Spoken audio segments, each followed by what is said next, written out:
Race, gender, and other relations have been something of a complexity, and it never had to be. Bold statement, true, but the relations between the races have again become a newer phenomenon in stress, which is a clever way of creating divisions within a large and powerful group. As the old saying goes, divide and conquer. Separate a large group by women and men, then spare them by the color of their skin. Then make up stories to make them fight against each other, easy peasy lemon squeezy. All right, guys, how you doing, man? That one didn't really match up in today's discussion. We got a fun. JJ, you don't know our retired Colonel J.J. York Cummings. We're dropping up. By the way, this gives me an opportunity. We are streaming to Facebook, LinkedIn, YouTube, X, and usually Instagram, but it looks like we dumped out of Instagram. Or we're having trouble with it right now. It's kind of shaky. I think I do some of the instructions a little off, so it's really my fault. But anyway, I'm getting really excited about introducing my newest, bestest friend in the world, retired Colonel J.J. Yank Cummings. He's, as you saw in some of the stuff we've been putting out about this show coming up, he's from, obviously, he's a commander of a ship, retired commander, Air Force fighter flight, a jet captain. So he's got he worked on the set with the Maverick, with the whole Tom Cruise series, and we'll get into that some of those Top Gun stories. And we were talking just backstage in the green room about some of the things that he's. Oh wow, you guys are coming on really quick today. Hey, good to see you. Appreciate it. We got about almost 30 people on right now. Just want to get through here. We'll get back into his story. And by the way, sir, I want you to talk a little bit about the journey that got you to the journey. That was one thing I didn't bring up back there. We had such a great conversation. I was really enjoying just chatting. And so I was irresponsible in my duties. So when you come back out here in a minute, we're up to 60 people. I better get you out here real quick. When you come back out here, I'm going to ask you to just start off with your the journey to the journey. So may I have the honor to please introduce retired Colonel J.J. Yank Cummings. Thank you for your service, sir. Well, couple things. It's Captain, Navy Captain. Colonel. Oh, yeah, that's right. I'll fight you later. It's okay. I'll drive to where you are. It's fair enough. Fair enough. I deserve that. Yep. And thank you for my service. Appreciate that. But yeah, I really thank is my wife. She's the one that allowed me to serve for 32 years, and our kids staying resilient. So when folks tell me that, I'm like, great, but thank her because of my spouse, my family, they allowed me to stay in as long as I did. So I always pass off your thank you to them because of them, I could serve as long as I did. Please do, because my dad was in the Marine Corps and spent, did a couple of tours in Nam, and that's not an easy life. Nope. It's not an easy life on the battle, but it's not an easy life at home. It's a challenge, and military spouses, military families, it's definitely an extra burden, especially with all the deployments and stuff we've gone on the last 20, 30 years. So they earn it, but it's a job we love to do. And we know when things are safe and stable at home, makes us go forward and be comfortable knowing that they're going to be okay. So I just know that my wife is a rock, and she allowed me to do these crazy fun things because I knew at home she was taking care of everything. So I was always very, very comfortable knowing that. And that's a whole nother story, and we could even get into that side of things because a relationship and how you build your life around you, or how your life is building around you, is such an important aspect. We talked about luck is the ability to have preparation meet opportunity. And that becomes that much more of an evident and obvious number or percentage higher of achieving when the household is complete. It's like you just said, if you have a healthy middle class, you have a powerful country. If you have a healthy home, if you have a healthy relationship, if you build that together and you've got that support, those opportunities come much more easy, don't they? It is, and it's a hard life, fair share of my friends been divorced, it was just a it's a hard life, and it's not for everybody. But I tell you, we were lucky, been married now 31 years, and Wow. I want to say it's been perfect, but it's not. But we get better Never every is. day. Never is. And No. since I've retired 3 years ago, we've had an opportunity to really think about our relationship. And I realize now just how hard it was on Sarah. After I'm out now, I can take a time to decompress. So it was harder than I thought. And I'm glad now that Does she want you to start to scoot? Are you getting a little too you're a little too retired? And what's you know what? Let's hold off on that. Yeah, okay. What's next after? Let's keep the timeline right here, right, brother? Yep. So at the end of the day, I'd love to know what's coming out, because you're a dude of this is a family of action. So yes. Are you still in the Northeast area? Love the accent, by the way. Yeah, I grew up in just outside of keep it heavy. Grew up just outside of Boston. Grew up there, and my call sign is Yank, which is short for Yankee, because some people were just leaving the studio. I apologize about that. Go ahead. For Yankee. Go ahead for Yankee. It's short for Yankee, which kills me because I'm a diehard Red Sox fan, and my call sign is short for Yankee. So, but you know what? One way to ensure you get a new call sign, it's to never say you hate it. If you say you hate it, it's a call sign forever. So, but I got away with Yank is an okay call sign. I'm not bad with it. Just it hurts me that it makes you think I'm a fan of the Yankees when in fact I hate the New York Yankees. So and actually I'll turn that around on you there a little bit. I always like saying, adding colors between the layers a little bit. It adds to that. I mean, the fact that we all know that's what is there any better rivalry in baseball? Is there anything close? Cardinals, Cubs, maybe Dodgers, Padres. Yeah, no. I'm a Yankees, Cubs guy, so no. Babe Ruth, all that stuff. Yeah, it's nothing close, man. Nope, I agree. So to have that, to have your background, to have that, and to have all this going on is it's a lot of color in between those layers, and it's very cool, very cool. So how did it all start? So go back to. Some people go to birth. I'm not saying that, but if you want, you're more than welcome to. What was the journey to get to the story we are all going to love? And then I want to hear as far as what you're bringing back, what you're giving back currently into the world as you blend this in. I got a couple questions coming up. We'll get to those in a minute. My wife told me to grow a beard a few months ago, so you see me do this, I'm still getting used to it. So I see you have a beard. It's pretty damn good. I got to tell you, I gotta. It's a little bit of a work to get it all dialed and balanced in. You scratch away. I love that. It looks good. All right. So it all started freshman year in college. I went to a small school in Maine called Bates College up in Lewiston, Maine. I did not want to graduate and go to the cubicle farm, an office. I want to go someplace that was a dangerous, rewarding, challenging job. This came across my radar from a couple uncles that flew for the Navy, and they pointed it out to me, and they said, hey, you should go fly off the Navy. I go, what? Wait, fly off of ships, fly jet aircraft on and off an air. What is that? Did a little research. That is a crazy thing, dude. That alone is crazy. Go on. So freshman year in college, I'm like, I'm in. Called the recruiter. They said, hey, you need to join the reserves first before you go and become an officer to increase your chances of getting accepted when you graduate. So I joined the Navy's reserves, a corpsman. With the Marines. So I was a Navy corpsman attached to a Marine unit all through college in the reserves. Upon graduation, I applied for aviation officer candidate school, got in, and then the rest is history. Off to flight school, fly Tomcats, Super Hornets, Squadron Command. Yes. And I was looking for a challenge. Where were you out of during this training?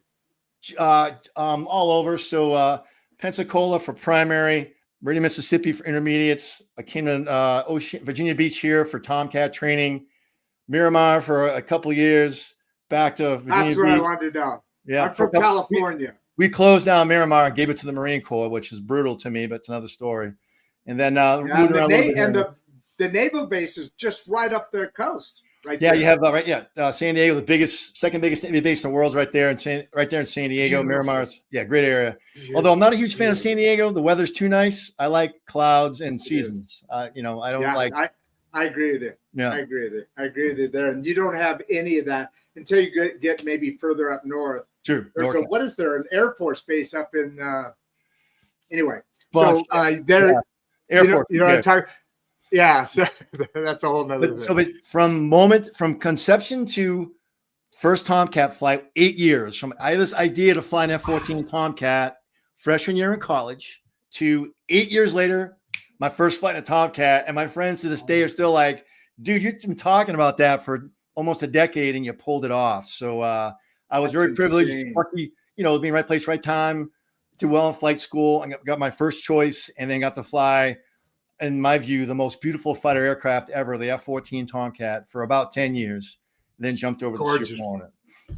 So along the way, went to Top Gun. So to answer Antoine's question there, going to Top Gun, it's a 12-week course. You fly out to Naval Air Station Found, Nevada, which is just east of Reno, and you do it's PhD level air-to-air and air-to-surface tactics, and you are flying with and against the best fighter pilots in the world, and they're making you the best fighter pilot in the world. So the most challenging part of training to be a Top Gun pilot is the expectation is you will be the best, and you will train and teach as the best. So the hardest part was walking out of there wearing a Top Gun patch in my flight suit, knowing now that folks look to me to hold the standard, and I shall hold the standard. So getting through Top Gun was challenging, but they made me better. And then when I went to the fleet wearing that patch, I'm like, okay, I'm wearing this patch. So therefore, I shall hold the Top Gun standard with regard to flying, and more importantly, debriefing and learning and teaching, making the fleet better and more lethal. That's the challenge of Top Gun, that model. That is that's a great story. And I want to hover here. Remember I said I'm going to say certain things. I want to hover here for a second because we're in a very dangerous time internally and externally. It's a right. I mean, this is no secret. I'm not. Oh, really, Rodd? But my question is, there's a lot of back and forth about the military's ability and all this and all that, and there's politics and everything, unfortunately, today. But it is the world we live in. There's politics there, so we could skim through that or whatever. But in today's forces, I've been watching the comparison of fleets, specifically the Navy's were dominant, but when it comes to our readiness and ready to go, what you just said made me think of something at just how further accelerated in the air, on the ground, wherever you want to call it. How far ahead are, in your opinion, whatever, two guys talking, how far away are we ahead? Something insane, bizarre happens outside of the atomic thing. Are we okay? We're good? We are generations ahead of our peer competitors. We've been flying off. We've been flying off of aircraft carriers for over 100 years. Other nations have been doing that for a fraction of that time. So over 100 years of flying. And by the way, I think a lot about our society.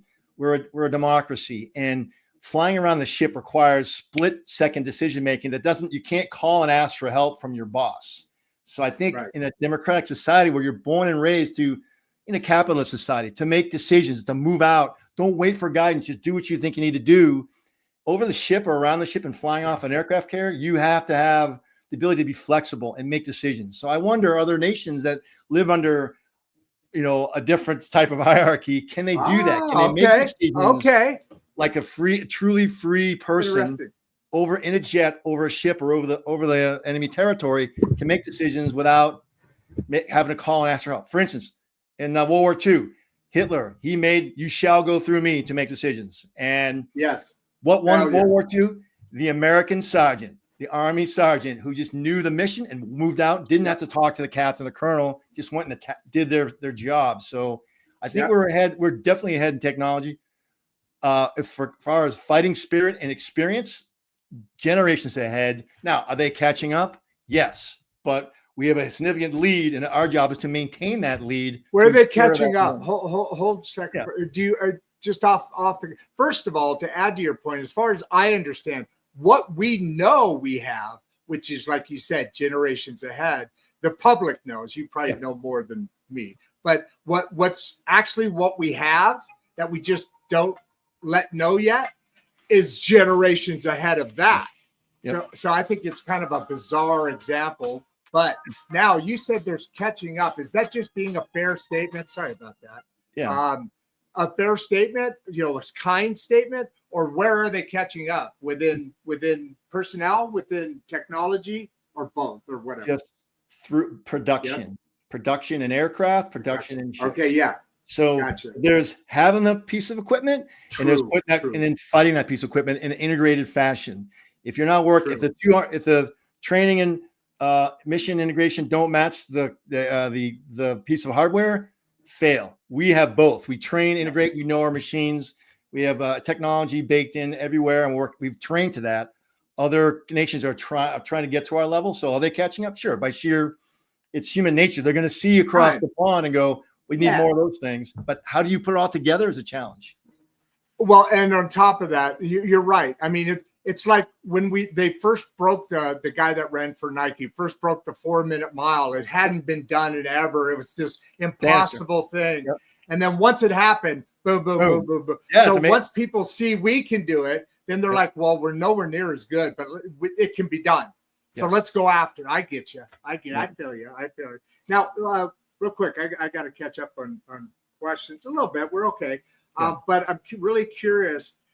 Speaking of all that integration, that technology, that knowledge, that capability, just the fact of, I said this earlier on, and just the fact of landing a plane, taking off is, but then you got landing, and there's seas, and there's, this, how, there are many, obviously it's intense. How does that even happen?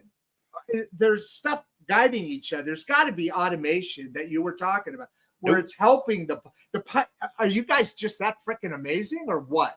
I would like to tell you yes, and have you believe that? Obviously, really good looking too. Obviously, clearly, you are amazing. I told you that earlier. You're just sexy as hell. So old school, I got a man crush. I'll be honest with you. 20 years ago, it was all man. You could roll up behind the ship and you fly. You approach the ship all on your own. You have some instruments that help you. To talk about that multivariable equation, night, bad weather, decks moving. By the way, the runway is 7 degrees tilted so you're always putting a right wing down to stay in center line. So there's many variables in that equation that make it really challenging. Now, that said, you train. It becomes like breathing. So you have the muscle memory is there. So when you get behind the ship, you're not freaking out. So continuous training, thinking about it. You just don't go land an aircraft carrier. You practice and train to a point when you get more senior, you become a little bit more complacent. But the junior folks they are focused because you could hurt yourself very quickly and put an $80 million jet in the bottom of the oceans and kill yourself. And we've all seen pictures of that. They're sporadic, older pictures specifically. More like, Vietnam area kind of thing. Yep.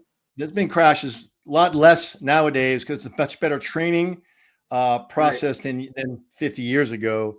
But you get used to it. I mean, I've done 740 carrier landings, 300 at night, which I hated night landings because it's just wrong. You're landing pitch black night, 1,000 miles from land. All you see is a little bit of, see a couple things and you're guided by it's a very, it is I don't want to very narrow window. It's a very narrow window. You have to be dialed in. Like you said, the blood pressure's going, but you have to be dialed. You have to be calm while your body's just like, no mortal human can typically do anything like that. You're not mortal and you're beautiful. Yeah. So, your wife's got it going on for you. So, time you get used to it, but it's, you have about an 8-foot by 8-foot box that you have to pass through to land your aircraft. And if you don't, you're low, you're going to get waved off. If you're too high, you're going to go around again. There's no better feeling than that when at night, when you trap and you stop, you're like, yes, it's over. You feel great to be done with that. So I love stopping much better than going around again. Kind of funny for a pilot, isn't it? Yeah, true. Yeah, but that's how to love stopping. There's not a lot of pilots that necessarily think about the neat concept too. Like that way. A lot of folks don't know this. When you touch down an aircraft carrier, the throttles go to full power. You don't go to idle. You go to full power. In the case that you miss a wire, you just do a touch and go around again. So that arresting gear can take a 54,000-pound jet going 150 miles an hour and stop it in 200 feet while it's putting out 40,000 pounds of thrust. So that arresting gear is maintained by no one with a college degree. average age 22-year-old kids are maintaining that arresting gear in that aircraft. So we put a lot of trust in these young sailors that come from all of our high schools to do that and do it right. And we expect them to be perfect, because if they don't, folks get killed, they're hurt, break jets, and lives are lost. So it's amazing that for 100 years, I mean, over 100 years doing this, and we have it make it seem simple, but in fact, it's not. It's very dangerous and very complicated. We make it look easy, but in fact, it is absolutely not easy to do. Yeah, and it's just something we all take for granted. I mean, you bring up a great point, and I'm glad you said it the way you did. It's these kids coming out of high school. None of them are, nobody is out getting a degree in metallurgy that would qualify to be able to do this kind of shit. Yeah. And pardon my language, but it'll happen every once in a while.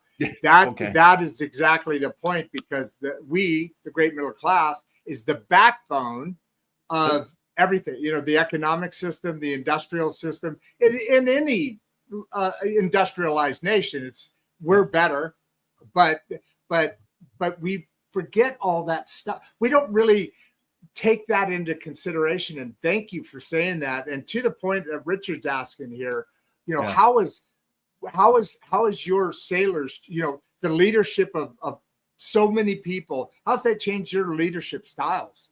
And we'll get into this throughout this as far as the leadership. Very good question. You think about the middle class. I think about the middle class and below. That's the majority of your enlisted folk come from that demographic. So the middle class and beneath build the Navy and the military. They're the ones that go in and serve primarily. I mean, I don't know that statistically, but I have to assume the folks I've met through the years are the ones that go in and want to serve in the United States Navy, Marine Corps, Army, Air Force, or Space Command. About the question for going from leading 200 sailors and a fighter squadron to leading, 3,000 to 4,000 sailors on an aircraft carrier. I did think I needed to change my leadership style because of the larger group of people.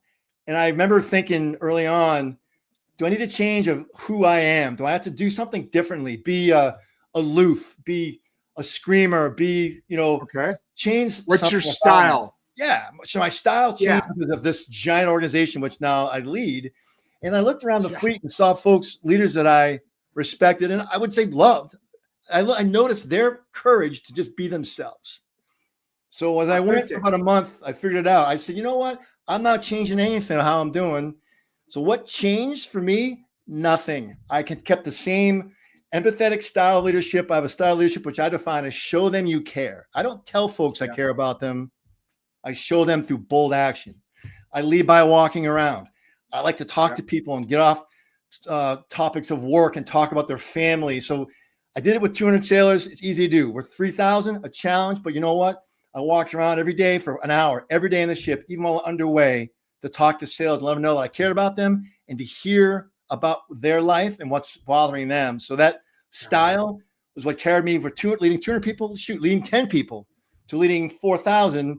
Nothing changed for me. And that's why I speak publicly about leadership. And I talk about, to me, leadership, it's simple. Just do these simple things consistently. Don't overcomplicate. And folks will respect you, love you, and do amazing things on your behalf. So my view of leadership, initially, for a month or two, I wasn't sure. Then I went back to the basics. Me, who I am, who I was, and that's who I led as and nobody else. I was proud to be a proud, suburban Boston public school young man not a young man. And that's all I was. Married, 3 kids. I'm a total wise ass. Walk around, I have a correct accent. I'm a really good driver. That's all I was going to be and nobody else. So a long answer to a short question. Sorry about that. What's that? No, and I want to add to the question because you've been in leadership for a while. Yeah, 30 years. Yeah, okay, 30. And over those 30 years, generations change. People change a little bit. Maybe not totally, but we've gone through some things. Have you noticed any difference in the people that have been now? You've been retired for 2 years now, right? Is that right? 3 years now. 3 years now. Yeah. So there's been some differences and discussions out here in society about the military. Have you had to address anything? And has there been any real big deal, anything in there? I want to just kind of sprinkle in there, whatever it's worth, So I'm curious, just to add to Richard. Thanks, Richard. At the end of the day, yes, people have a different upbringing and society changes. Cell phones and cell phones and cell phones. But at the end of the day, we're all still humans, and we all thrive personal connection. We all want to be valued and feel valued, and we want to feel like leadership cares about us. So that's one thing doesn't matter what generation you have on board the ship. That's a consistent theme that I certainly resonate with me as I walked around the ship. Now, do youngsters now? I mean, I have 3 kids. They want the answer to something right now. They want to understand why right now because they have the ability to get that answer. So we found that folks are like, well, why do I have to do that? Oh, because it used to be because I told you to. Now we give background. Hey, inspection's on Monday. We're not ready. We're coming in all weekend. Oh, okay. I'm pissed off, but now I understand. It used to be we're coming in tomorrow on Saturday. Why? Because that's an order. So those days are kind of like we kind of get away from that to more the why behind the what, because this is a much more curious, more of a questioning attitude of our junior sailors. So if you fill up that why, helps you understand the what. So I think we found that. But as far as fighting spirit and toughness, I've seen no change. It's still there.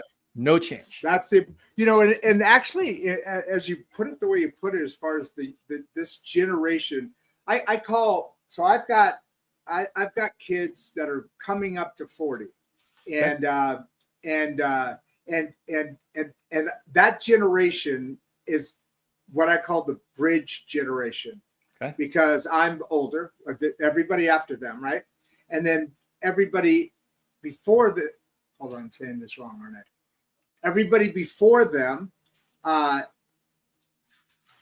everybody after them will never experience any of the pay phones, any of the, things that the world is completely, at that point is completely different. The only reason I'm bringing all that up is because the younger generation, yes, they're more curious. They want more information. They're able to get it. But at the same time, they're a lot more savvy in the things that our military is doing. You see it every day, and you talked about it. The automation and the connectivity between the technology and all the training. These kids have been playing. It's like I say, I love this job I have because it's like playing a video game all day. Well, these kids have literally been doing these technologies at birth. I talk about kids coming out with a cell phone at birth.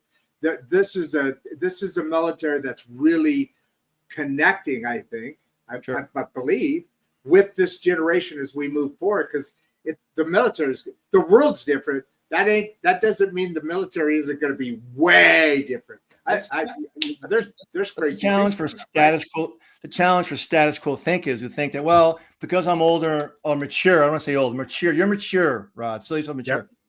And you're not. Therefore, I have all the bright ideas. Negative.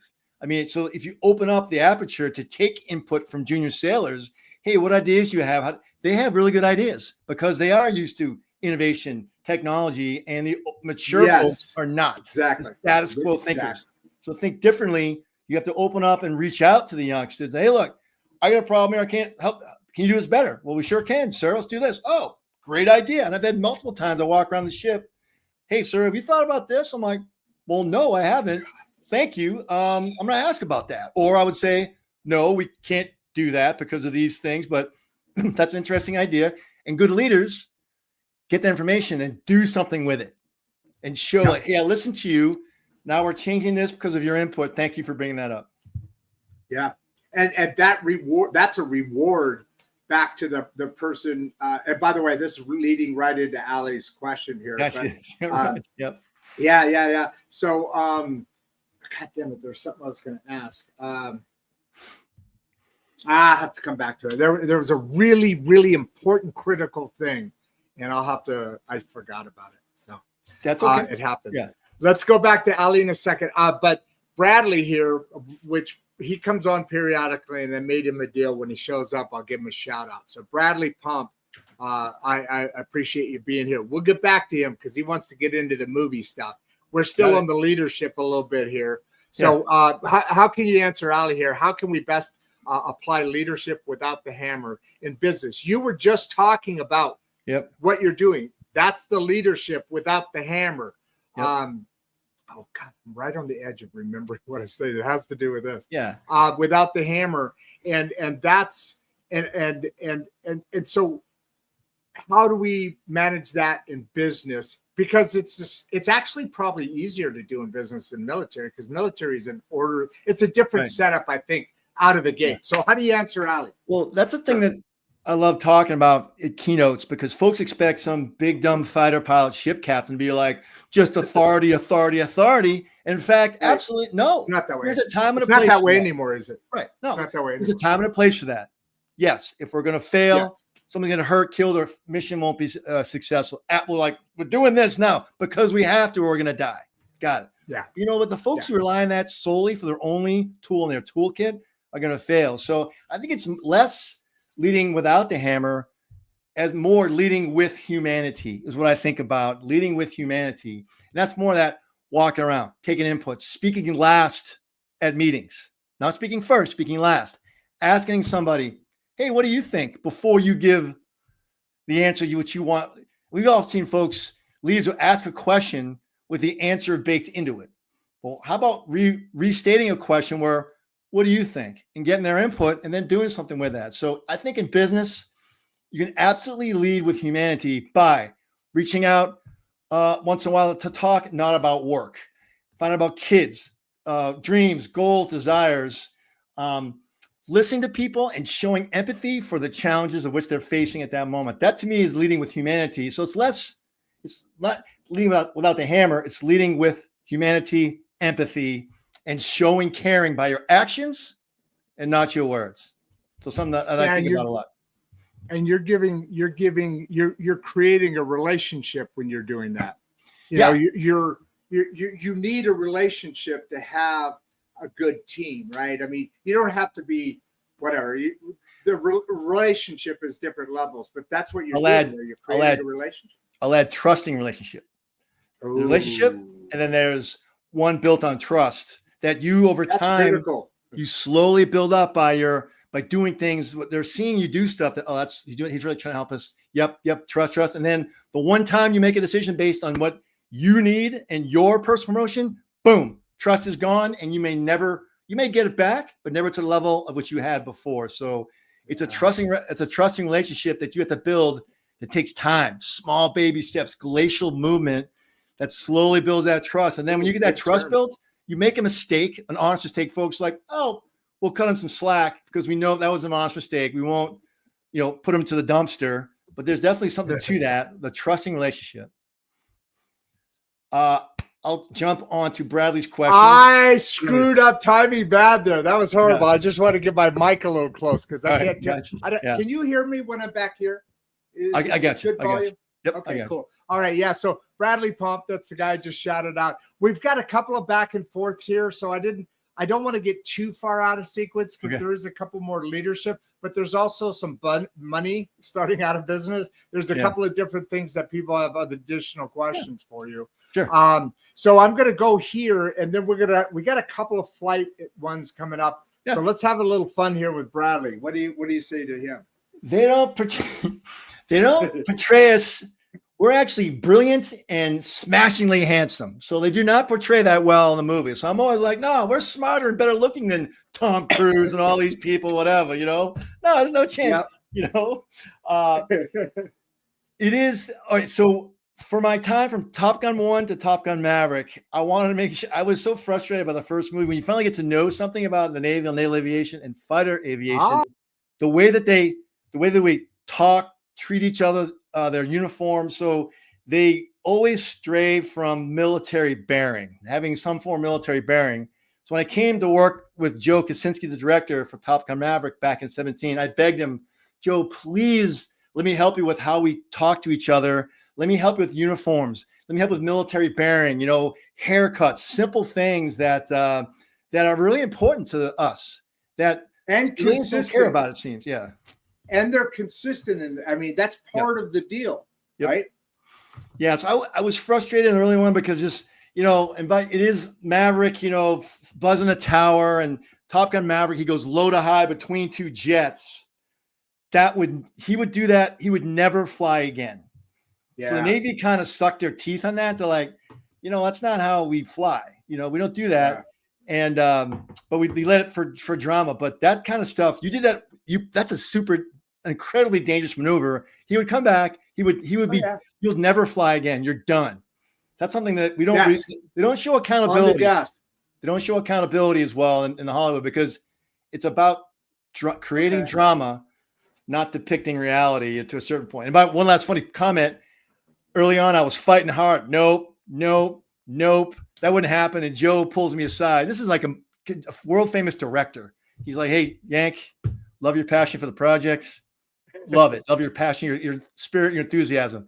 But we cannot make this the most accurate yet boring fighter pilot movie in the history of film. This is not a documentary. This is Top Gun Maverick. So can you help us with the drama? I'm like, Joe, I appreciate that debrief. Thank you for being honest. And I now relook at stuff through a lens of drama, because drama sells tickets, documentaries don't. So you said a capitalistic society. The movie's got to make some money to make another one. 100%. They need to keep the lights on, right? So I backed off, and then it became okay. When they had some ridiculous requests, I'm like, all right, let me take a step back. Drama. Okay, how about we would negotiate on stuff that was completely ridiculous, like Iron Eagle, which is a terrible Air Force movie. You ever seen that one? And to actual reality. So it's very close to reality. A couple of things they had to stick in there, which is fine. But overall, the movie is super realistic.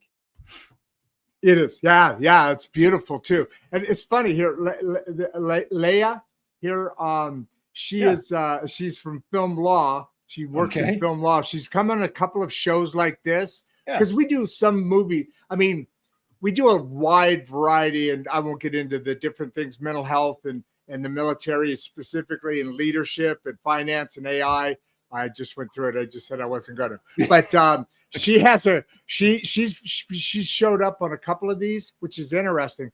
But what's interesting this time, she's showing up about film law, being from film law, knows that. But she's like, okay, what's the biggest difference between flying F-14s and modern jets?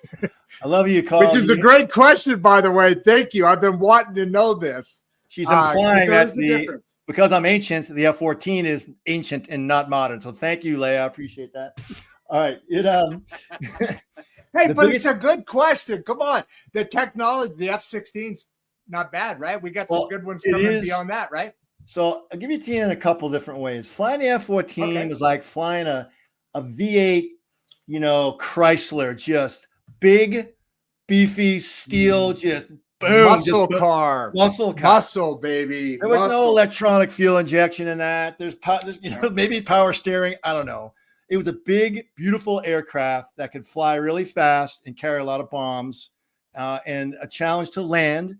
But I would fly across country from, let's say, Virginia Beach. Land? Wait. Why is it a challenge to land? Just because it was heavier? Huge wings, engine response. Engines were 8 feet apart, so you're fighting a bunch of different things. You're fighting with air. Yep, yeah. But then, but jump into the Super Hornet. It's slower. It doesn't look as cool, but the technology in there is staggering. That radar can see everything. I mean, the networking ability of the Super Hornet can see things that a Tomcat could never. It was an old 1970s radar that was, band-aided to make it meet modern times. But the technology in the Super Hornet is staggering. So you talked about technological leap that's in that the F-35, F-18, and by the way, landing now is exponentially easier because they have a thing called precision landing mode that keeps the jet. It helps the pilot land much easier. I can explain it a little later if you want, but precision landing mode has changed landing an aircraft carrier to the point now. So it's working with the fuel systems and the okay. Yeah, that's what integrated flight control services and engines all integrated to keep you on glide path.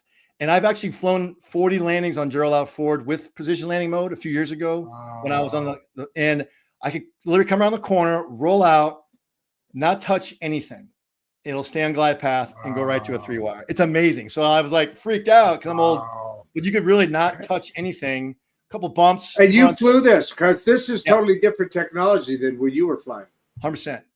Came from the F-35 and they pushed it over to the F-18, and it has changed landing aboard a ship. Now, folks, it's no longer a sweat because it's so stable, consistent, and it's rails. It's amazingly to rails pass. Wow. I could right now, we could jump in a simulator, and then 5 minutes, I can get you to land aboard a ship. It's that easy. Even you could do it, Rodd. Wait, no, whoa. Hold on. You don't know me that well. Come on. All right, true. I could, I mean, all kidding aside, somebody could literally land something. I mean, I've flown, the little Cessnas, 74, I think. I've done some flying, but not flying, that's different. So you could literally, after some simulation, which I know is just phenomenal, you see that stuff now. And that's what I was getting into earlier. The kids, I mean, the simulation stuff they're already they're already halfway there before they get there. Yeah. I got to learn what the hell a simulation's got, but I could get there or no? The jets now have it's called HOTAS, hands on throttle and stick.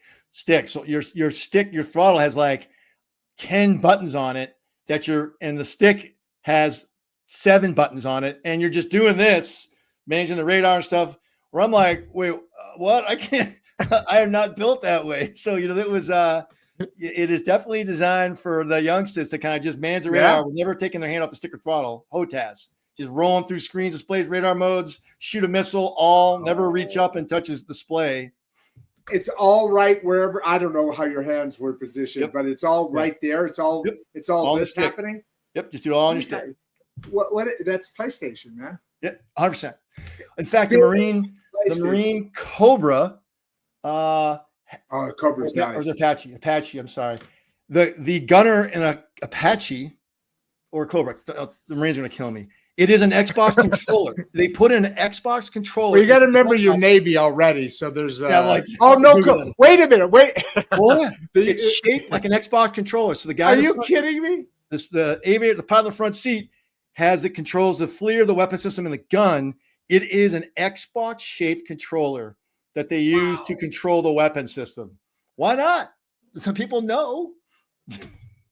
I mean, all the people flying drones right now are kids, aren't they? Aren't they the younger? They're all 19, 18, 20, 21. You get to be older and you're probably going out to pasture. I mean, because it's, I mean, I've all the younger generation now, and you talked about earlier, being around younger people. What I'm doing now, because we have an automation class, and I've just kind of restarted some things. Yeah. And I was in the machinery business for 30 years, traditional business industry. We built machines for the plastics, foods, everything plastic around you, all that. So now I'm doing this and automation and doing some other things.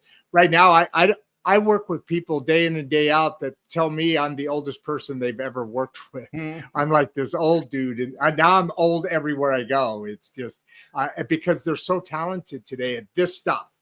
At this stuff. Well, they're still growing. They're humans, like you said earlier. But where the world is going, man, it's amazing. If you think back now, if you kind of open it up a little, how are we doing on time on my side? Okay, we're good. Yeah. We got about 360 people here now, and I'm way behind on questions. And there's a couple of really good friends of mine that are here. I noticed Ronaldo is a very favorite of mine. She hasn't actually said anything for a little while, but she's got a great question coming up.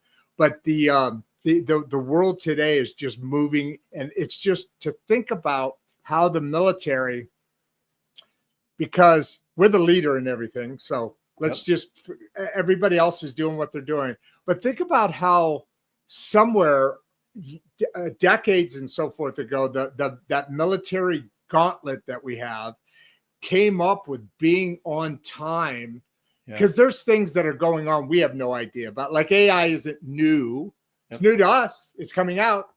But your fiber for the phones have been around since the 60s. There's all sorts of stuff.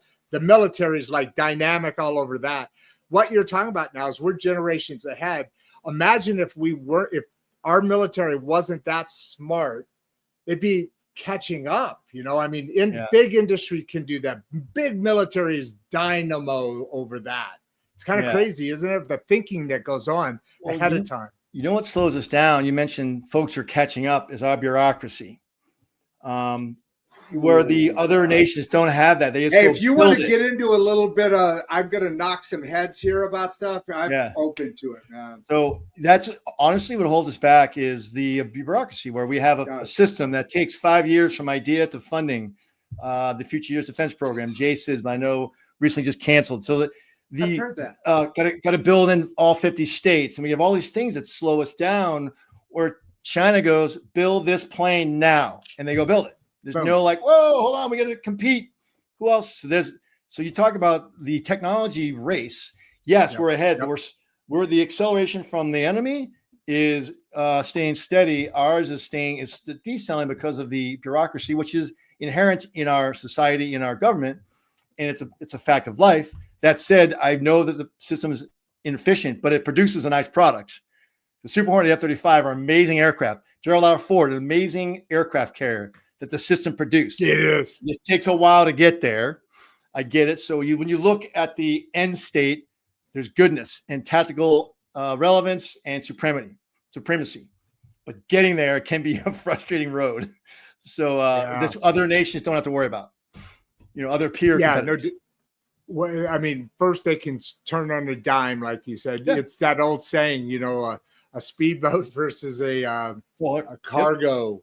Ship that where they take miles to turn, right? Same with same with what you're driving around out there in the water. Yep. So answer Richard's question. Yeah, go ahead. Yeah. That's Richard. I've never started a business. I am working for a startup now. They've been working for 8 years. To listen to their stories early on, how they believed in something, they believed in their product, and 8 years later, the company is now at 1,000 people. And we're on the cusp of making something really impressive for the Navy. But I think when I hear them talk, and when I hear what I'm doing now, do you mind talking about the company? What's the company? It's called Shield AI is the company. Okay. Yeah. And obviously AI focus, autonomy software, and other products. But to go from I worked for Boeing for 2.5 years, a big prime, stodgy, bureaucratic, to a startup. Oh man, it's like, hang on. Every day I wake up, I'm hanging on for dear life. But mission, task, and purpose are clear. The vision is clear and the guidance is clear. Just move out and make it happen. So I love that. So I listened to the co-founders talk about the start, and they believed in this. It was called a Nova 4 drone that mapped buildings for SEALs. He believed in it because it would save SEAL lives. So there were no fears about starting Shield AI because they believed in their product was relevant and would save the lives of their service member brothers and sisters. So I think if your business is doing something that you believe in, then there are no fears. It's just challenges and how do you overcome them. So I think if you start a business, make sure it's relevant, you believe in it authentically, and I imagine that could be a challenge otherwise, if that makes sense.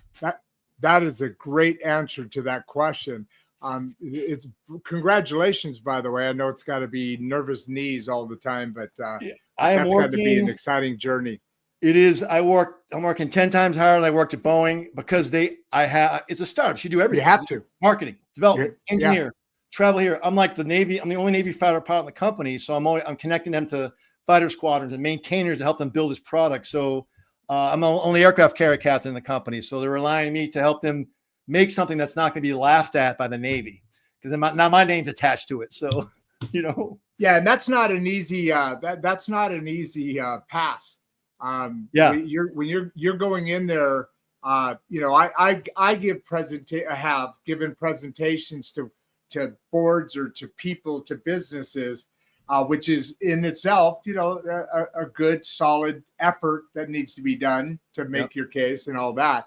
Not the military. I mean, there's stories out there about different things, but that proof is dynamic, right? Yep.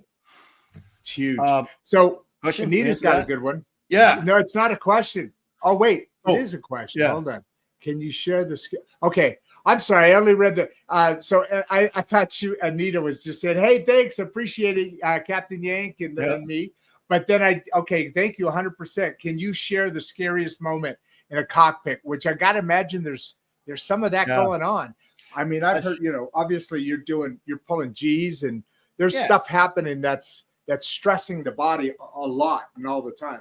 Every night landing. I would say I've almost killed myself 5 times, 100% my fault, pilot error, but I didn't, thank goodness. So really close call, 100% my fault.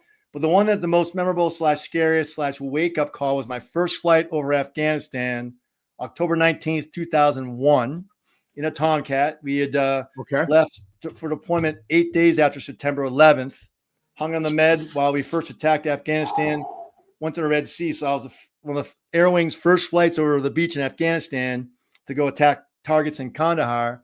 And, you're flying, 1,000 miles in the pitch black, getting good air refueling with no lights. That was scary. And then we rolled in for our first pass, dropped a bunch of 1,000-pound laser guided weapons, came off target, came around. And then we're prosecuting our next target. And I hear out of corner of we're on night vision devices, they're on your helmet. I see under my night vision devices, I see flashes. And I look over, I see balloons behind my wingman. And I go, hey, what are those balloons doing up here at 25,000 feet? I'm like, holy shit, that's AAA, anti-aircraft artillery. They're shooting at us. And they almost hit my wingman. So that's when it was up until that point. It had been like any other night flight I'd been on for training, but it was right there. I realized their folks are trying to kill us. If I get shot down, my wife's going to be pissed and my life's really going to suck if I get shot down. You're in a lot of trouble. Dude. That was the wake-up call. Like, this is the real deal. We're over a hostile territory in October of 2001, and that was the wake-up call. And I wish I could tell you that I choked in combat. I should have called for him to maneuver, but I didn't because I was so stunned. I was in the drool cup, they call it. You're like, I didn't say, hey, Charmin, break left. I was like, so I failed in my first mission over the beach, and I never forget that. And he gives me crap to this day that I didn't say anything. But I'm still good friends with him. But it is funny how not funny, but you think you're ready for it, but in reality, sometimes you're not. I wasn't ready. That moment came, and I fumbled, and I recovered from that. In the months we flew over Afghanistan, didn't happen again. But I still look back at that. I mean, I was 10 years flying Tomcats. I was Top Gun grad, and I didn't call out for my wingman to maneuver when he's getting shot at. So I still look back with regret, but which tells you folks make mistakes. We're lucky he didn't get shot down, but that was for me was that moment of this is the real thing. This isn't flying over southern Iraq, which I'd done a bunch of times, Southern Watch. This is people shooting at us who, if we end up on deck, we're not going to last but a day. We're going to be executed. Yeah. And then one last comment, came back to the boat, landed on the Theodore Roosevelt, sunrise, pulled up to my parking spot underneath the island of the ship, and the American flag was flying off the yardarm. The same flag that flew over the firemen put up at the site a month previous. No, I remember I looked up and I went, the same flag. It flew out to the Theodore Roosevelt. It was flying from our ship the entire deployment. Wow. And I thought about, that flight just got shot at. I had 2 friends die in the second plane that hit the World Trade Center. And I started to realize right then and there, like, I know why I joined the military now. I came in for me. But right there, I realized it wasn't about me. It's about that flag, our nation, these people who were murdered on September 11th, and payback. And I kind of got choked up, but it changed my view of service from there. It was not about me, challenge, look at me. It became us, we, our nation, our Navy, our squadron. So that was kind of that moment from getting shot at to the realization of why I was serving. It was to serve that flag and the people who perished on September 11th and everyone since. So it was a very powerful moment for me. Thanks for letting me share that. Yeah, 100%. I totally get what you're saying too, because there's moments in history where that moment comes to you and there is that realization of why you're there and what a special place you're in, and the fact that we're here and what you're doing in service. And, you know, when that all comes together, there's moments in time that happens in different generations. And that's the American spirit. That's the American story, the American dream. I almost hate to go backwards a little bit because you made too damn good of a story, and I'm gonna feel like I'm cheapening it a little bit here. Not the story, just the discussion. Totally different discussion. Two things. Well, let me come back to the refueling thing because I've always wanted to know about this. Again, I'm really embarrassed about even doing this because your story was just awesome. But we're going to be able to have other things so I can duck into this and duck out real quick without too much damage. But when you talked about being shot at for that first time, I told you my dad was in the Marine Corps. I was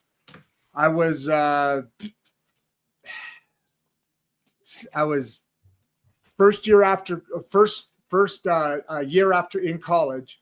I had considered going in, but I didn't want to go in the Marines. I want to go in the Navy. And I was like 20 minutes away.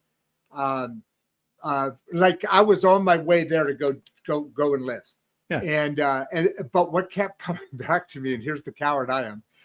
What kept coming back to me is when I was younger, my boys and I always played games, and you know, I grew up with them basically. And we did all this stuff, and we did paintball. Mm-hmm. And I remember during the you're getting shot. You're doing like we used to be BB guns when we were kids. Yeah. But I remember there was this one time where I looked up over a hill and somebody had already shot apparently, because right as I came up, it went bam, and it just shocked me. And my instant thought was, if that was real, that'd be a hole in my head. May not even be there anymore. Yep. That has stuck with me for the rest of my life. And the thought, why you're there, when you said that, it reminded me, thank you very much. Yeah. But when you're there all the time, that's a whole nother layer of stress. Yep. That's phenomenal to me, because I couldn't do it. I had that flashback, and I was just like, this isn't for me. And I made excuses to myself, but that's what happened. I don't think I could be a man enough throughout time to be as rugged as your team is, and across the whole services, all the services. Well, that's funny. You say that. You guys are amazing. I landed. I'm like, I want to go back tomorrow. Let's go, because it was payback. It was. Yeah. I mean, even I trained a decade for that moment. Yeah, we didn't drop any bombs in southern Iraq for Operation Southern Watch. There was nothing going on, but to finally go and do what I was trained to do. It was. You want to keep it in line. Work with a special force on the ground, Navy SEALs. In certain cases, we work well, other agencies, whatever. I'll leave it there. But that was just doing talk-ons and getting weapons off to support them on the ground as they work their way up through Afghanistan. I'm like, I want to go back every day. It's a 7-hour flight. It's 8-hour flight, but let's go, because it was great. It was fun. And it was what we were trained to do, and we couldn't wait to go back. And there were folks who were lining up like, I'd be waiting in the ready room. Hey, you don't look very good. Can I take your flight? No, I'm good. I'm good. I'm like, okay, sure. I bet you that'd be a hard one to steal from somebody. Yeah. I bet you that would be a tough one. Yeah. Exactly. Hey, I have a night tanking mission. You don't want to go? I'm like, no, I'm not. I want to go to the beach. I'm going to go bomb something and kill the Taliban. I don't want to go do night refueling, so yeah, you get just hardened. Yeah, go ahead. I was going to say, I'm glad you brought up refueling now, because one of the things you talked about being in the question above, I think it was a couple of questions back in the cockpit, what's the scariest moment you had? We're talking about that. And you had a number of them, which I'm not surprised. but you mentioned, and you glassed over it, or whatever you call it, whatever anybody calls it. But you did night fueling, obviously. Yeah, and that's that where you see on this thing where it's freaking amazing, where there's a cone off the back of one plane. And then you have a nose or something, right? Yeah. What is that like? I mean, I've only seen flashes of it, but it looks like it's got to be freaking tough. It's the lifeblood of the United States Navy to give us the long reach. And unfortunately, we rely on the Air Force strategic tankers to get us there. There's no big Navy tanker, just smaller ones to give us fuel around the ship. So we fly these flying gas stations that carry, I know, 100,000 gallons of gas. and they're going 300 miles an hour, and they put out a little hose with a badminton basket on it. Yeah, exactly. So unlike how many miles an hour? Hold on. How many miles an hour? 300 at 300. Okay. And that's kind of almost cruising speed for you guys, right? And then Navy, we do it called drogue refueling. When we put a probe out, comes out of our jet, boom, and then we have to guide our probe into that basket, boom, and make a connection, get your gas. Air Force does a little bit different than we do. We do it's called drogue refueling. Now, in certain aircraft, the KC-10, you can Google that. It was a joy to tank off. Big, long, 30-foot hose, big badminton basket.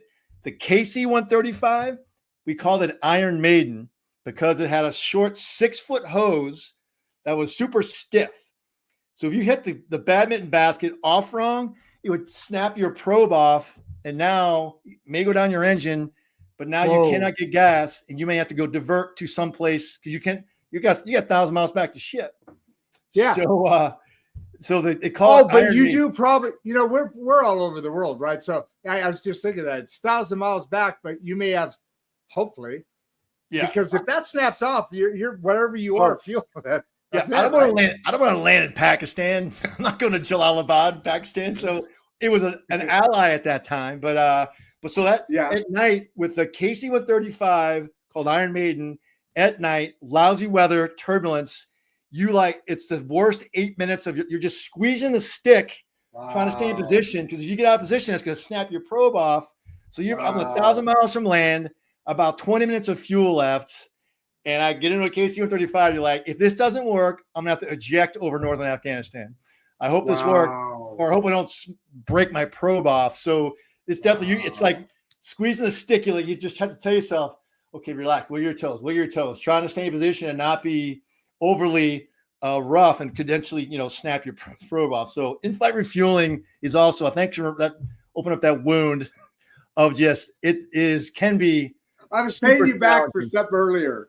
Well, it's like, I remember coming off that KC-135 at night, crappy weather, and going, oh, thank God. All I have left tonight is a night landing. Oh, on a ship. Thank God that's over.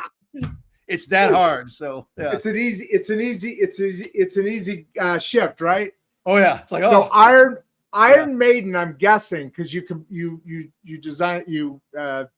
described the two. Iron Maiden would be a rigid iron, very tube thing stiff, that long boom. With the other one's a little more right. It's got a little more tube to it, right? Long hose versus a long pole, and a 6-foot hose that was really stiff and rigid. So it was when you hit that 3 times on a flight, you refuel 3 times on a flight. So it wasn't like one and done. You're like, oh, I'll see you in 45 minutes, and then. And you said it's 8. You said it's 8 minutes to refuel, something like that. You can take on like God, that's got to be tough. 3,000 gallons of gas in about 8 minutes. Wow! And I flew with Tomcats, so on the Iron Maiden, I would tell the radar intercept officer in back, I'm like, hey, just give me the countdown. Tell me how much time is left, because all right.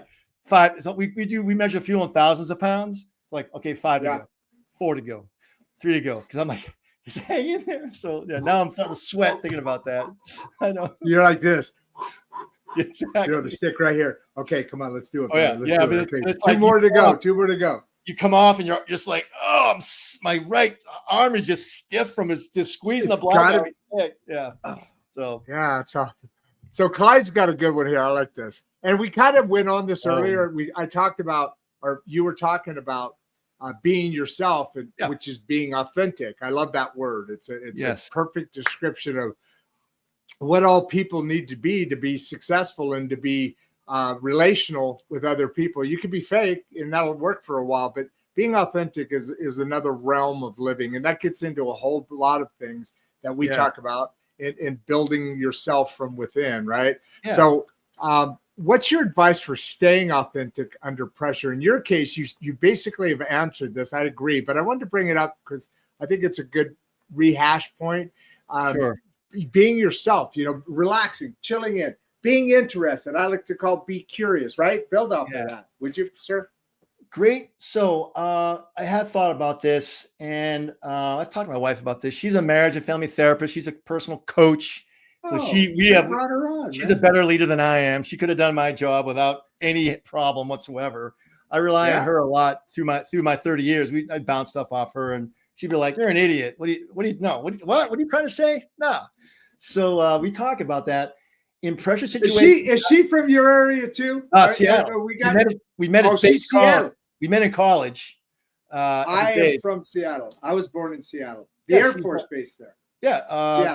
Yeah. She's from Capitol Hill. Okay, gotcha. Yep. Actually in Seattle.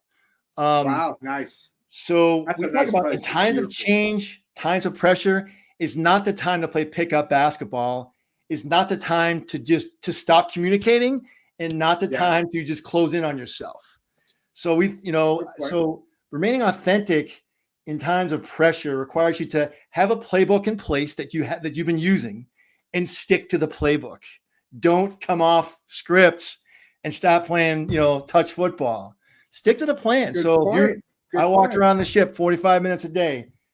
Things aren't going well. There's crappy weather, or we're not going to be pulling out. I walked the ship for 45 days.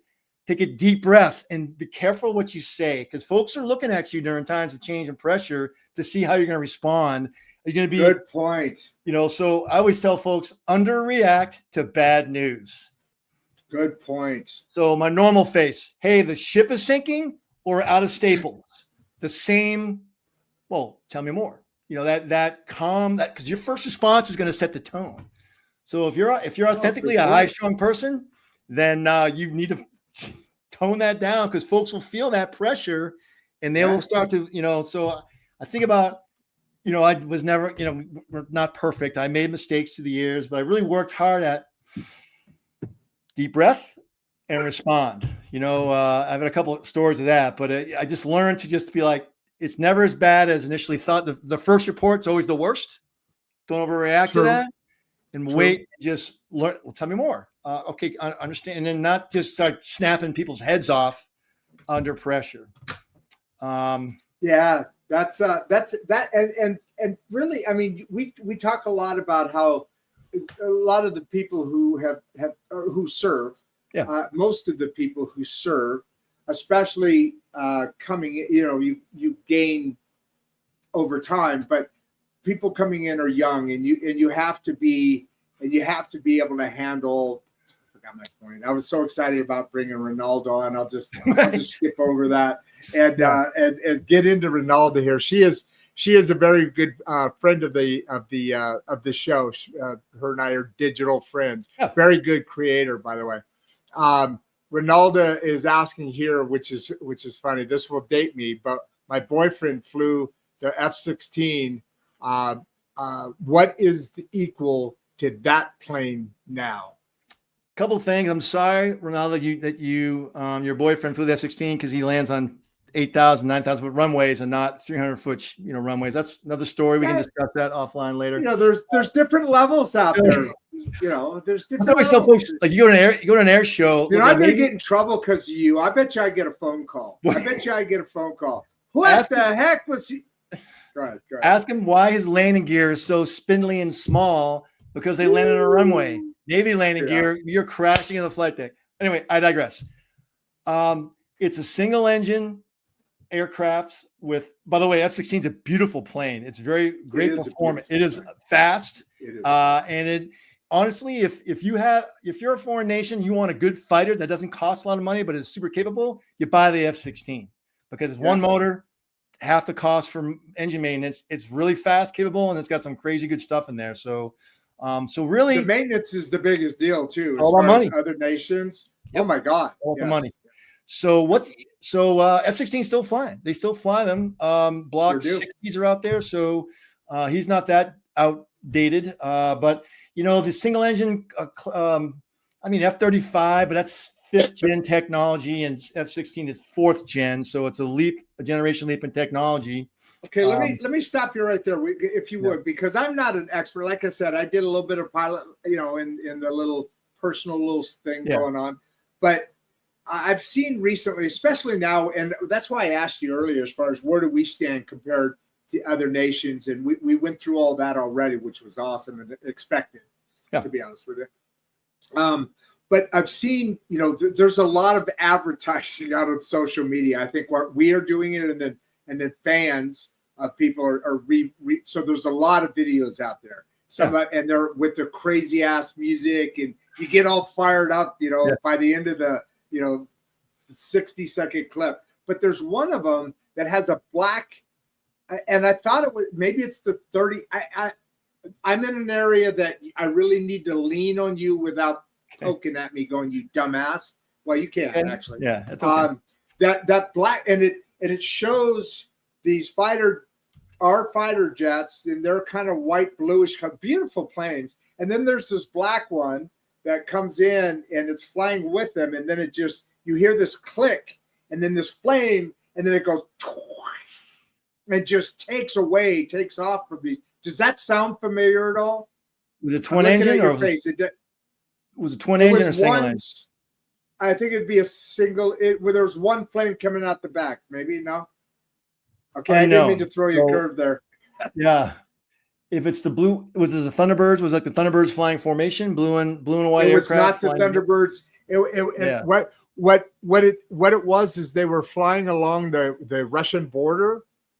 Now, maybe this was even made up. Now that I think about it, what is the most advanced planes that we have right now? What are those technologies, without just broad brushing, kind of to build on Ronaldo's question here? Yeah. What are the technologies that we know about that are out there that would be imposing themselves upon the enemy in the flight? Let's just do flight right now. Just a couple of planes, what you know about. Real quick, can I put out, I have a website, folks can sign up. I put out a monthly newsletter. Yeah, at some point. Two things. Yeah. Yes, 100% in a second. Second, I'm glad you reminded me, because there's a private chat. You know where the comments are. Unfortunately, I don't know why guests can't do comments, but go down to the private chat, same line. And at some point here, pretty quick, type in the same information you're going to type now. I'll copy that and paste it over in, because you know how it is. A month from now, a week from now, an hour from now, somebody's going to say, "Hey, what did JJ say about that?" I'm not seeing private chats. So I'll have to rely on you to put that out for me. It's JJ.CummingsLeadership.com. Pretty straightforward. So, and I'll answer that question in a moment. JJ Cummings leadership.com.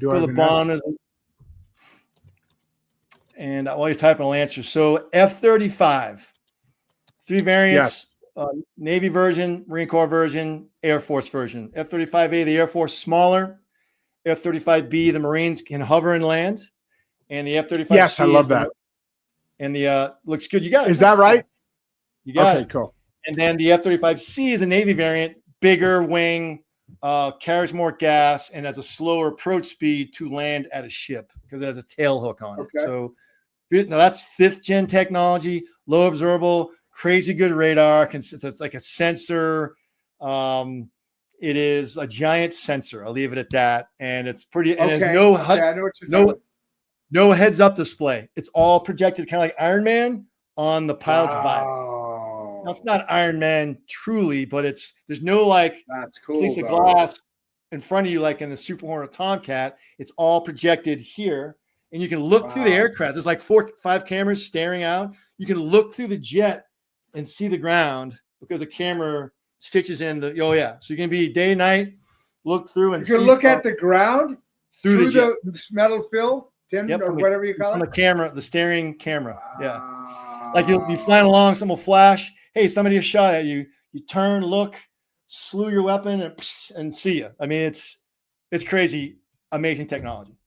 And the networking, the network is all about passing information. All tied in. It goes back to that technology you were talking about. That really, it's it's more and more becoming the plane or whatever the product is that the person is utilizing in their tasks. We're just talking about planes now, but this is beyond.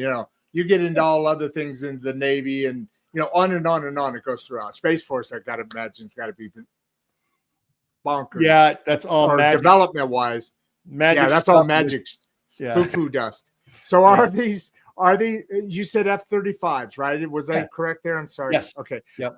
When you say the different generations of those for each of the Corps, and their differences, are the base of them, when you say F-35, is there a base kit? And then each one has a different 35, but it's still maybe engine or something. Why is it all F-35 and then? So the Navy, or is that just a term? The Navy, the U.S. military decided 20 years ago they're going to pick one company to build all three variants of their needed aircraft. Lockheed Martin. Okay. So each one has the same capability with regard to low observable, with regard to radar, weapons, the same weapons bay, same visor, just size and engine. Like the Air Force one lands on runways, doesn't need to be engineered stronger. The F-35C does. The Marine Corps is an amazing aircraft. The first aircraft in history to take off vertically, go supersonic, and land vertically because of the giant. The back of the motor goes down. It turns. And there's a big fan right behind the pilot. There's a fan behind the pilot that gives it longitudinal control. I mean, it's amazing.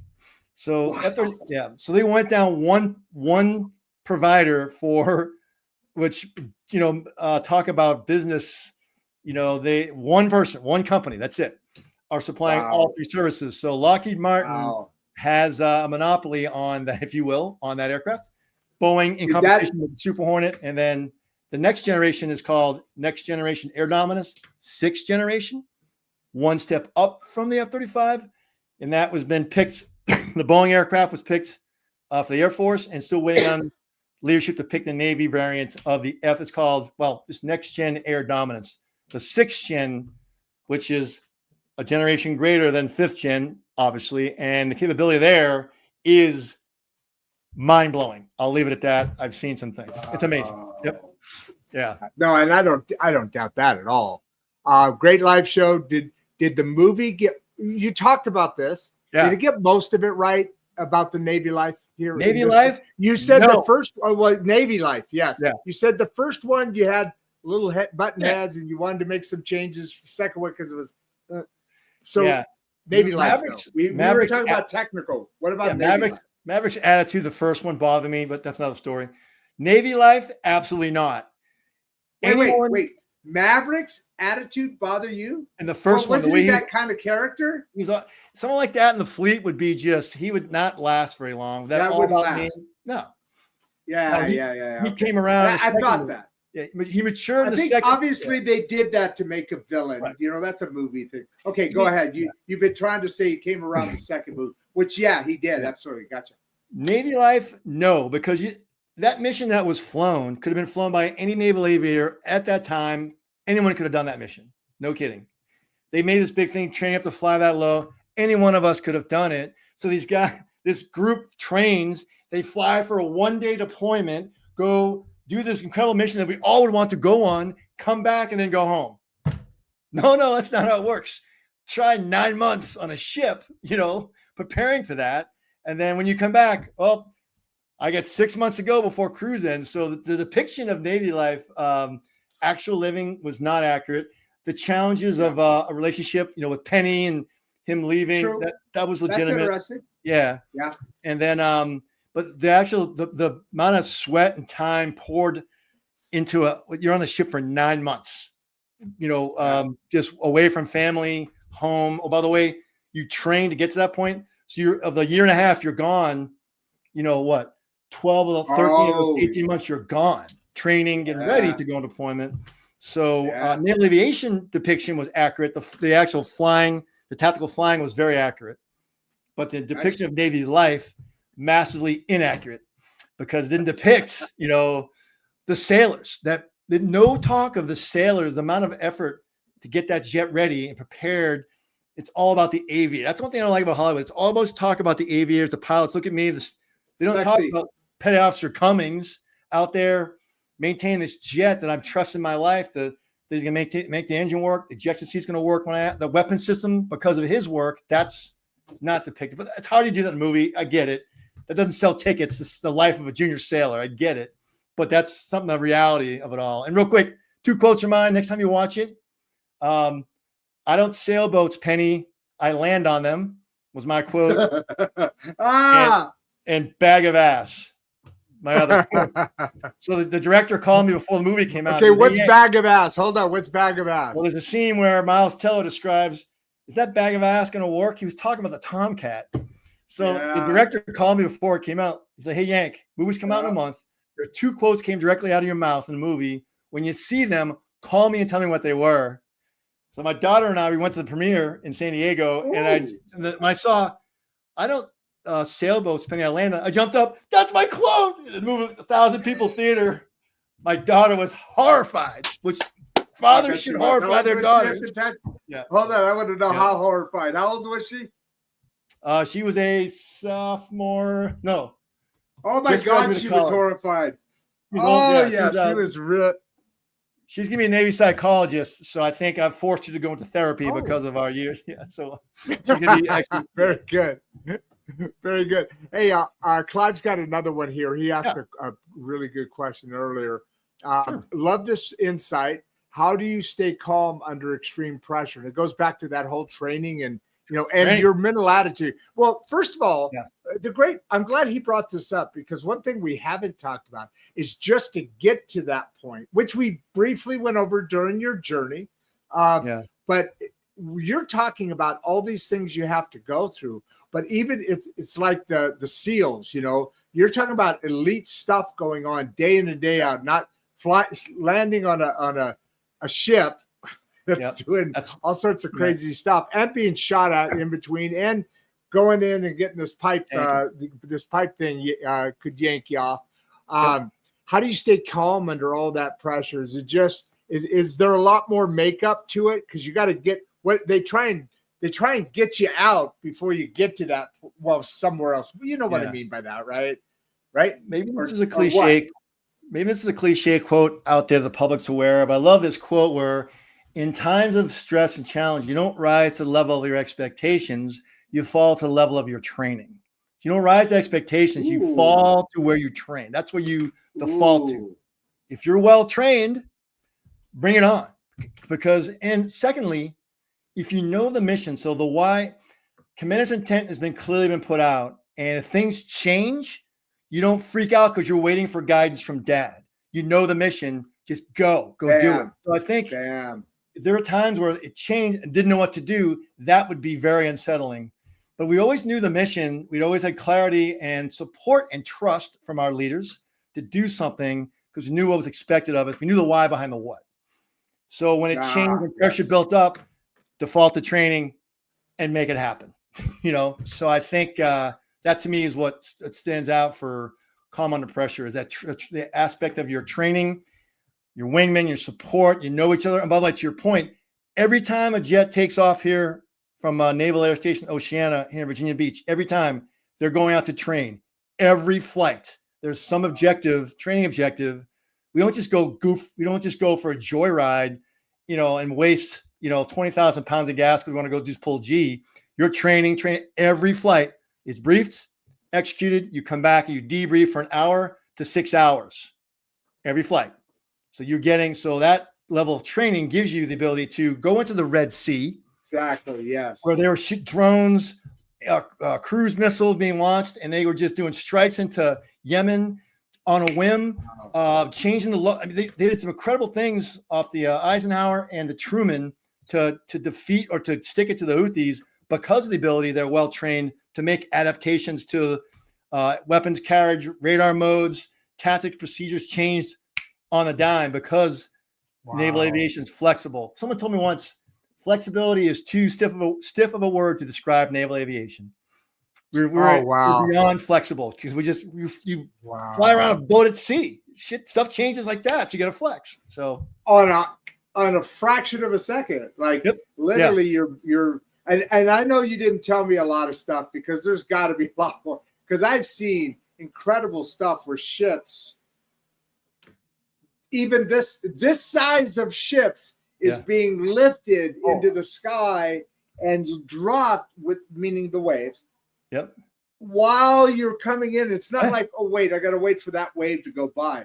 it's a regular thing sometimes when you're out. Now, sometimes it's just the regular hardship. Yeah. And then Wind. there's that stuff. Yeah. It's chasing the wind. Yeah.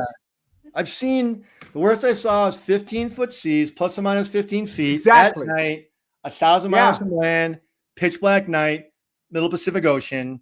It's like you're coming down at 2 miles. You're like, well, I'm landing here tonight. There's no other place to land. So I guess I better get it aboard this first. Better make this happen. But the deck's moving, but there's all kinds of, we know how to handle that.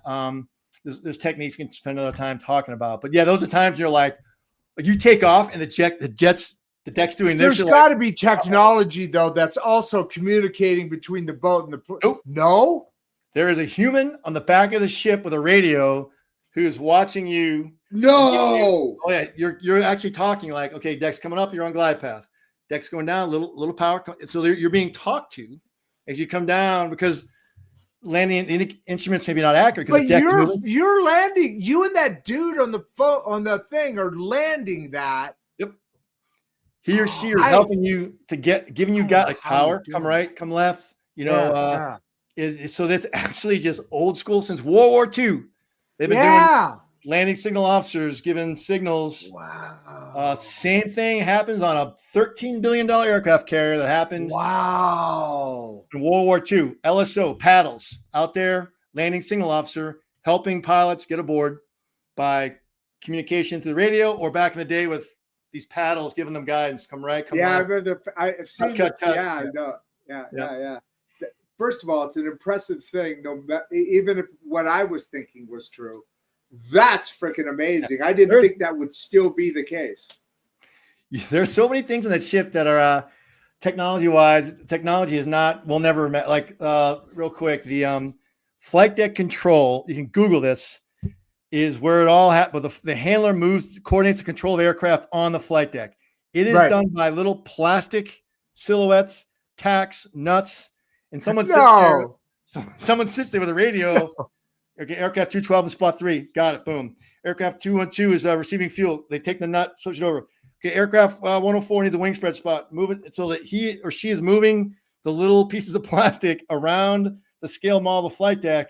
Wow. Again, since so that's the position of where on the so flight that's got to be like that's the same technology that what they just didn't want to invest in that because it actually it probably keeps whoever's in charge of that involved in it. It'll never crash. It'll never lock up. Now they have like a digital version. AMAX, it's called. I'm pulling this out of my butt. AMAX. But they don't use it because they're used to this, and it's reliable. And they all know. They look down, like they see it. It's like a green washer, red washer. Oh, he needs maintenance. I mean, it's amazing, and it's the handler that controls the movement of aircraft. Because if the handler messes up and locks the deck, meaning they can't get somebody out of the landing area, right? Because they're going to lose jet. It's crazy. It is amazing. As I mentioned, we make the challenging look simple. It's complex. We make it look simple, but it's not. So yeah, that's very impressive. Man. Another funny story. That's the best. That's the best thing that you're talking about right there, to make the complex look simple. Look, this has been an amazing show. Yeah, a little over an hour and a half, and I appreciate your work here. I'm getting a little too close for comfort for the next show, but I don't want to stop this. We gotta circle back around to this subject. We got other things to get into. Maybe next time you and your wife can get on. I want to see what that relationship's like. Oh, gee, that would be No, I don't want the that. Real boss. See how the real boss acts. No, definitely not doing that. She'll that'll be very funny, actually. It would be. Why don't you give us a final? And you've got a bunch of fans here. Hell, we're an hour and a half in, and there's 356 people here. Nice. I think we covered basically everything. Is there anything that we didn't cover before you give I mean, are you ready for today to kind of tie this one up and send her off to sea? Sure. This podcast, or this show. Sure. Is there anything we missed? Is what I'm asking. Thousands of things we missed. Yeah, I mean, that you wanted to cover. Yeah. That's why I want to do another show for sure. I appreciate anything that. You wanted to touch on though that you wanted in here? Yes. So I don't lead thousands of sales anymore. I don't wear the uniform, and I don't miss the title. I miss being around the people whose lives I can change with one decision. 100%.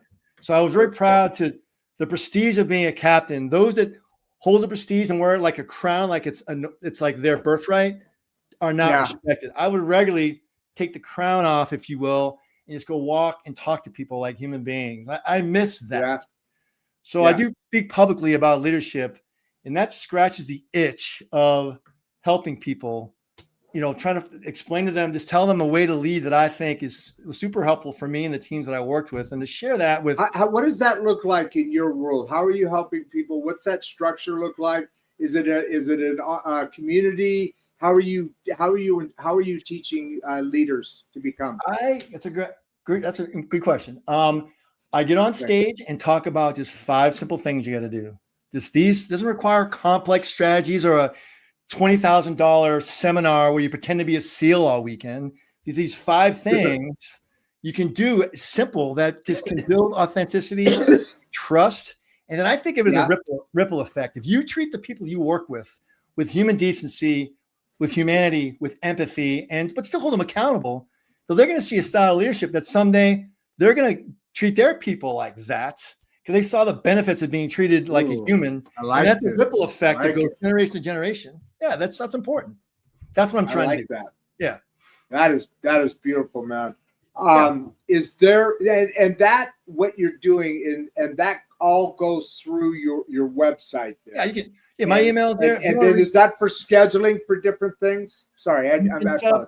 You can set up a call if you want to talk about it. My email is there. You can reach out if you want to shoot the breeze. I'll answer emails. I mean, obviously, I'm happy to do that. But yeah, you can set up something through that site to a call. You want to shoot the breeze about something that I can do for your organization, your company, whatever, or just want to talk. I'm happy to shoot the breeze. Yeah. And if you want to throw your email in there, why don't you give a final thought and a big wave and put a JJ at in front of that. You put a JJ at in front of that right there, and that'll come to me to my all right, JJ at wait, JJ at JJ Cummings. Yeah, gotcha. I'm catching up. JJCummings.com was taken. I couldn't snag that, and somebody wouldn't give it up, so I had to go through leadership in there. All right, no doubt. Cummings. Well, two bad things about me doing it is I'm half blind. And I can't see the keyboard. Here, read it to me, please. I've got JJ at JJ Cummings S and then leadership, right? Yep, that's my email. Yeah, happy to talk again. I really enjoyed chatting with you, Rodd. Thank you for your great questions and the great questions of your listeners. That's really fantastic. Yeah, did I get that right? I'm not seeing any change so far. JJ. Oh, I didn't see the ats. Oh, wait. Never mind. Hold on. There you go. That's what I should have done. Oh, put it INGS. All right. Well, you know what? I'm wait. CUMMS. All right. So while you're talking, while I put you in the back room, I'm going to change that. I don't want to burn up too much of people's time here. Sure. But I want to get it out there because emails are important. And the beauty of technology is I can screw things up, but they could still find you. So that I'm LinkedIn, yeah, all those things, yeah. Yeah, absolutely. And we're if you go into my LinkedIn, you'll find the show here in my profile. Because we're going out to Facebook right now. We're going out to Facebook. We're going out to LinkedIn. We're going out to YouTube, obviously, X, and the Instagram bucked off for some reason. I don't know why. Yeah, but cool. So yeah, it's really getting exciting how the things are growing and so forth. Yeah. Final thought, big wave. I'll throw you in the green room and I'll catch up with you around the corner. Final thought, show them you care. Keep it simple. Show them you care. That's beautiful, man. Make sure you're building relationships and that all the way. Give us a big wave, man. As I said, I got a man crush on you. Let's keep this going, right? All right. Have a good day, Rodd. Thank you very much. You do the same. Thanks. All right, sir. All right, that was awesome. Like I said, it's really impressive how intelligent. We used to think of our military as something different than it is, which is it's not just a brutal, amazing force. It's an intelligent, and beautiful. sir, intelligent force that has a lot of things, and I can see why our captain there, why our leader there would have that ability to bring information to people in trying to improve their not impression, their ability to communicate their points in leadership roles in all sorts of different businesses or different situations. It could be family.